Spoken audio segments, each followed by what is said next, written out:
Vivid by Living Colour was a groundbreaking album. The album peaked at number 6 on the US Billboard 200 chart. It was certified double platinum. It was an album that defied genres, mixing hard rock, funk, metal, heavy metal, and alternative rock. This was back in 1988 before alternative and grunge was even on the scene. But I want to pose the question, was it really that good? It seems to be an album that people don't talk about very often these days.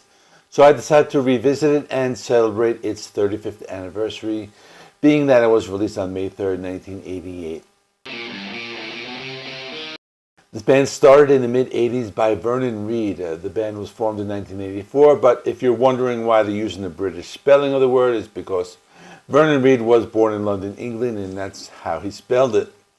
They went through some lineup changes in the early days, and they also had a different sound, which is more along the lines of like jazz and funk. But by 1986, they had a stable lineup consisting of Corey Glover, who was also an actor. He was in the 1986 movie Platoon. Bass player Muzz Skillings and drummer Will Calhoun, and he was actually graduated from the Berklee College of Music. So the band started playing clubs in New York City, specifically the famous club CBGB's. They got their big break when they were discovered by Mick Jagger, and he discovered them in that same club, and that led to them getting a big deal and releasing their debut album called Vivid. So let's take a look at what the critics said about the album. So the first review I read was from the website pitchfork.com. They gave the album a 9 out of 10. And keep in mind, this was a retro review that was printed in November of 2022.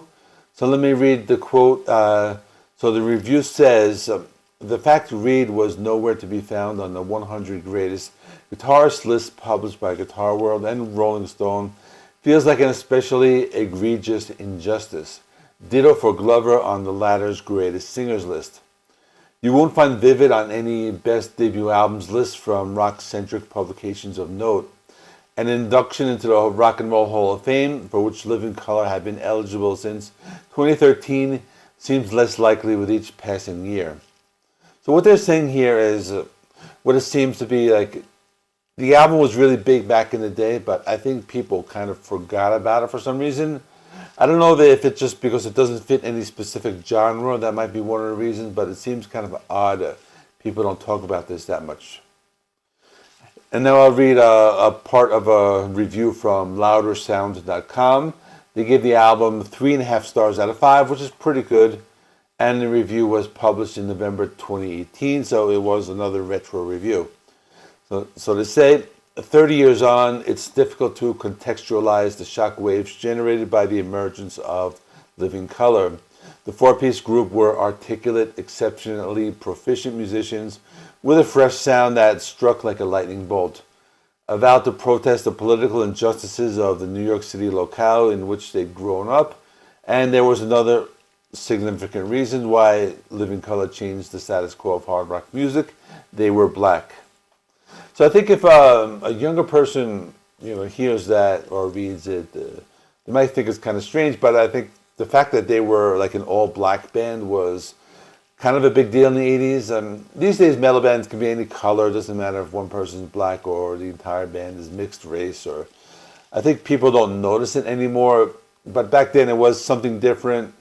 There were not many all-black metal bands back then, so I think that was like something different. Kind of like the same way like with rappers, like we had Vanilla Ice back then, and just because he was like a white rapper. This was like before Eminem was even around.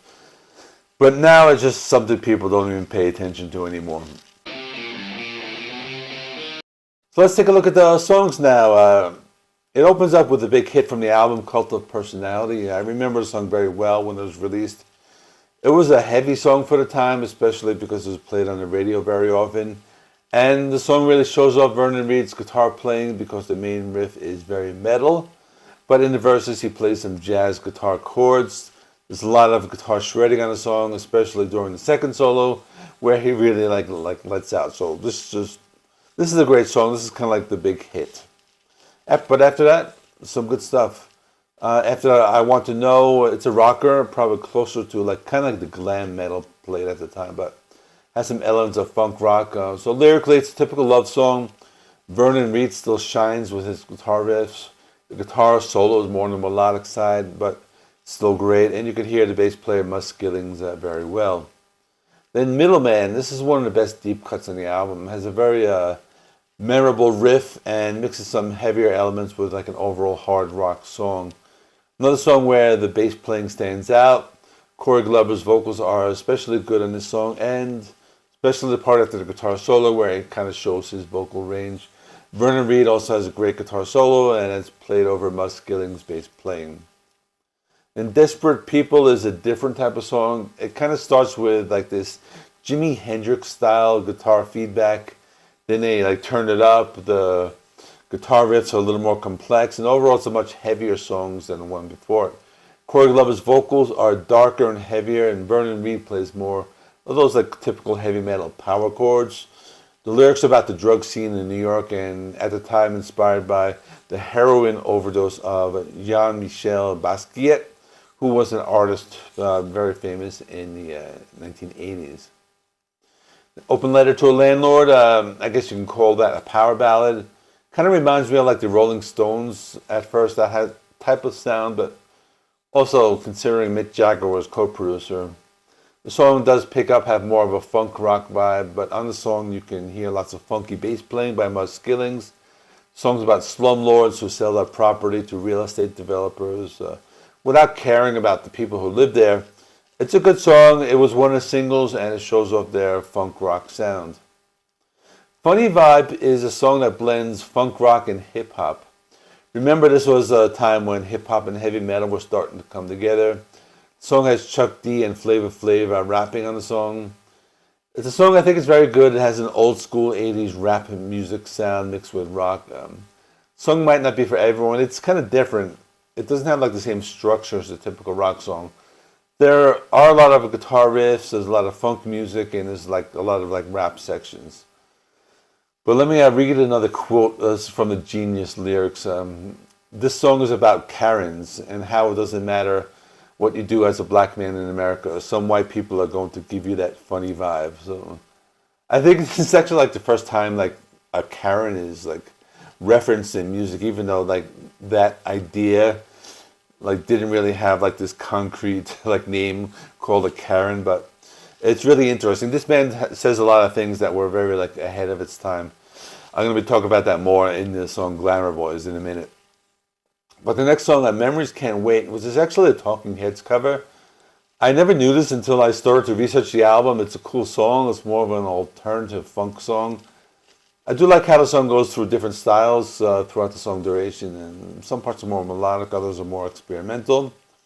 Then Broken Hearts, the song is a little different. It's a little more laid back and some blues, harmonica and slide playing. Corey Glover has some like very melodic vocals on the track, and song with lots of funky bass playing. And the first song where you can hear a solo on the bass guitar. That's pretty cool, and the guitar solo was kind of brief, but it was a really good song.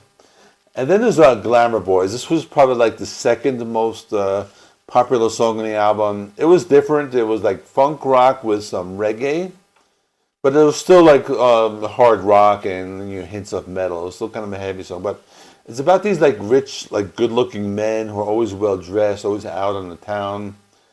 In the chorus they say, "Oh, we're not glamour boys, we're fierce." So like we're not like them, but they're mentioning like lots of words, like they're saying like looking for clout, and that's a word that is used very often, like in today's days with the whole Instagram and social media in general. But this was back in 1988. This is like pre-internet. But I thought it was very interesting because it was very ahead of its time.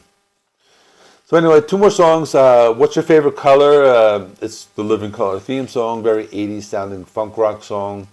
Song is okay, I guess. I mean, it has some cool playing. The drumming is good. Actually, Will Calhoun is a very good drummer. He doesn't really get talked about that much. And final song, Which Way to America. It's a funky song. It's a cool bass intro. Also some punk rock vibes in there as well. So it's very energetic and faster paced than some of the others. Vernon Reid's guitar playing is very diverse. It ranges from like funk rock to metal. And Corey Glover really lets out some heavy screams towards the end of the song. So So in conclusion, to be honest with you, I think it's a very good album. Now, I'm not going to say it's one of the greatest debuts ever, but it's a band I was very much into when I was younger.